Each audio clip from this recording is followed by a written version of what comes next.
Sir कल से monsoon सत्र शुरू होने वाला है। इस बार केवल 4 बैठकें और अंतिम सत्र है। किस तरह का जो मुद्दे हैं विपक्ष की तरफ से अंतिम सत्र में उठाए जाएंगे? प्रेजेंट विधानसभा का अंतिम सत्र है और मौजूदा सरकार का भी अंतिम सत्र है और अभी सर्वदलीय बैठक हुई है। माननीय अध्यक्ष विधानसभा श्री विपिन परमार जी ने ये बैठक बुलाई थी और हम उसमें हिस्सा लेके आए हैं और 4 दिन की विधानसभा है। सरकार विधानसभा को फेस नहीं कर सकती, इसलिए जो है संक्षिप्त सत्र बुलाती है। हालांकि क्योंकि ये अंतिम सत्र था तो हिमाचल प्रदेश विधानसभा के कायदे कानून के मुताबिक 35 सिटिंग्स होनी चाहिए थी पूरी, लेकिन वो नहीं पूरी की जा रही हैं और जब ये मालूम ही है कि ये अंतिम सत्र है तो अभी सिटिंग्स पूरी करनी चाहिए थी, लेकिन ऐसा नहीं है। चाहे बड़ा संक्षिप्त सा सत्र बुलाया गया है। क्या क्या मुद्दे जो है इस बार होंगे सर? यहाँ पर किन मुद्दों को लेकर विपक्ष सदन के अंदर जाएगा और सत्ता पक्ष? ये मुद्दे तो अंबार है, मुद्दों का अंबार है, आपको मालूम ही है। एक कोई भी वर्ग विशेष हिमाचल प्रदेश में इस सरकार से खुश नहीं है और आप देखें कि सदन के बाहर भी कितने लोग अभी तक घोषणाएं कर चुके हैं कि हम विधानसभा को घेरेंगे और ये पुलिस के छावनी बन जाएगी। अभी आपने देखना कल से, ऐसा कभी भी नहीं होता था कि इतने बड़े पैमाने पे जो है पुलिस के जवानों को लगाया जाए ताकि सत्र चलवाया जा सके। और पहले तो जो धरने प्रदर्शन करने की इजाज़त थी विधानसभा के गेट तक थी, अब तो यहाँ आने भी नहीं दिया जाता। अब तो चौड़ा मैदान के पास जो है उससे आगे किसी को नहीं आने दिया जाता। तो इसलिए मुद्दों की तो कोई कमी नहीं है और वो सारे मुद्दे जनता से जुड़े हुए सारे मसले यहाँ पे उठाए जाएंगे। और चाहे सत्र संक्षिप्त है मगर कांग्रेस पार्टी का प्रयास रहेगा, मुख्य विपक्षी दल है, हमारा प्रयास रहेगा कि हर मुद्दा जो जनता चाहती है उसको सदन के भीतर उठाया जाए। और सरकार से हमारा ये आग्रह है कि वो मुद्दे उठाने का में रुकावट ना बने। सर खनन माफिया काफ़ी सक्रिय हुआ है। अगर बात करें पूरे इसमें भी क्या सर विशेष आप उठाएंगे, क्योंकि सर आपने पहले भी सर मुद्दा है। नहीं, देखिए सिर्फ एक तरह का माफिया नहीं है। इस समय मसला है महंगाई से लोगों की कमर टूट गई है और जिस तरीके से महंगाई का मार पूरे प्रदेश में पड़ रही है और सरकार महंगाई पे बात नहीं करना चाह रही, चर्चा नहीं करना चाह रही, महंगाई नियंत्रण के लिए कोई प्रयास नहीं हो रहे हैं और हर तरफ हाहाकार मचा हुआ है और एक सेक्टर नहीं, हर सेक्टर में।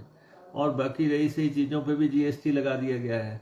जैसे अभी आप देख रहे हैं कि छोटी छोटी चीज़ों पे, खाने की चीज़ों पे, शमशान घाट पे, बागवानों की चीज़ों पे, हर तरफ जो है बवंडर मच गया है। तो महंगाई एक बहुत बड़ा मसला है और उसके बाद बेरोजगारी बहुत बड़ा मसला है। लोग चोर दरवाजे से नौकरियां देने का प्रयास हो रहा है अपने। और उसके बाद माफिया जो है, अब तो माफिया तो पूरी तरह सरकार ने खुली छूट दे रखी है। अब खनन माफिया ने तो तमाम रिकॉर्ड तोड़ दिए हैं। पुलिस के डीजीपी कहते हैं हमारे पास कोई कानून नहीं है जिसके तहत इन पे अंकुश लगाया जाए। कभी ऐसा किसी सरकार ने कहा कि हमारे पास कानून नहीं है? संपदा की चोरी हो रही है, 420 से हो रही है, लूट हो रही है और हाईएस्ट लेवल पे ऑफिसर्स के हमारे पास कोई कानून नहीं है। तो इसलिए मतलब माफिया को आपने खुली छूट दे दी और उसके बाद डिपार्टमेंट के ऑफिसर्स ने ये प्ली ले रखी है कि हमारे पास स्टाफ नहीं है और उधर जो है इसी ढंग से वन माफिया पूरी तरह सक्रिय है, शराब माफिया सक्रिय है, हर तरह का माफिया जो है सक्रिय है। तो हर मसला अब तो ये विधानसभा के जो अंतिम 4 दिन है उसके दौरान उठाया जाएगा। हमारी आज विधायक दल की मीटिंग है शाम को, उसमें रणनीति तय की जाएगी कि हम किस ढंग से आगे बढ़ेंगे। सभी विधायकों से कहा गया है कि वो शाम को मीटिंग में आए और कल से जो सत्र है उसकी रूपरेखा बनाई जाएगी। सर 2 निर्दलीय विधायक जो बीजेपी में शामिल हुए उसको लेकर कंप्लेंट भी दी है, उसको लेकर विधानसभा अध्यक्ष ने कहा है कि उनको जवाब दे दिया गया है विपक्ष को, उनको समझ नहीं आया क्या वो कंप्लेंट है या याचिका है। जब वकील के माध्यम से कोई याचिका दायर वो की जाती है तो सही तौर पे वो याचिका ही होती है, और ये सिर्फ मुझे लगता है अभी तक हमें कोई रिप्लाई नहीं मिला है। और निर्दलीय विधायक जो है कोई पार्टी ज्वाइन नहीं कर सकते, और उन्होंने खुलेआम ऐलान किया है कि हम भारतीय जनता पार्टी में शामिल हो रहे हैं। मुख्यमंत्री ने जो है उनकी ज्वाइनिंग करवाते इसमें साफ कहा है। तो इसलिए हमने पिटीशन दायर की है। अब देखते हैं कि स्पीकर साहब ने क्या कहा है। तो ये सारे मसले, अब सत्र शुरू हो ही रहा है तो ये सारी बातें चर्चा में आएंगी। बाकी हमारे 4 माननीय सदस्य जो है जो कभी सदन के मेंबर रहे हैं, श्री सुखराम जी और श्री रूप सिंह जी, श्री मस्तराम जी और श्री प्रवीण शर्मा, ये लोग इस दौरान जो है इस संसार को छोड़ के चले गए। तो उनकी शोकगुजार होंगे, उनको याद किया जाएगा। और उसके बाद सेशन होगा। सेशन के लिए कांग्रेस पार्टी पूरी तरह तैयार है और पूरी ताकत के साथ, और जनता के मुद्दों की जद्दोजहद की जाएगी। बहुत जनता के मुद्दे हैं। बाहर आप देखो कर्मचारी ओल्ड पेंशन स्कीम की बात कर रहे हैं, हालांकि हमारी पार्टी ने ऐलान कर दिया है कि हम ओल्ड पेंशन स्कीम के पक्षधर हैं और हम सत्ता परिवर्तन के बाद 10 दिन के भीतर जो है ओल्ड पेंशन स्कीम करेंगे। लेकिन सदन के भीतर भी ये मसला निश्चित तौर पे उठेगा, क्योंकि बाहर कर्मचारियों ने भी कॉल दे रखी है। हम उन कर्मचारियों के पक्षधर हैं। भारतीय जनता पार्टी ने ही इस पेंशन को बंद किया था और राज्य सरकारों को विवश भी किया गया कि आप इसको बंद करो। लेकिन अब कर्मचारी ने जो है जब निर्णायक जंग इसके खिलाफ छेड़ दी है तो हम इसके पक्षधर हैं। जैसे भी है उनको ओल्ड पेंशन से जो है का फ़ायदा मिलना चाहिए। और जितने भी मामले हैं उनको सदन के भीतर उठाया जाएगा।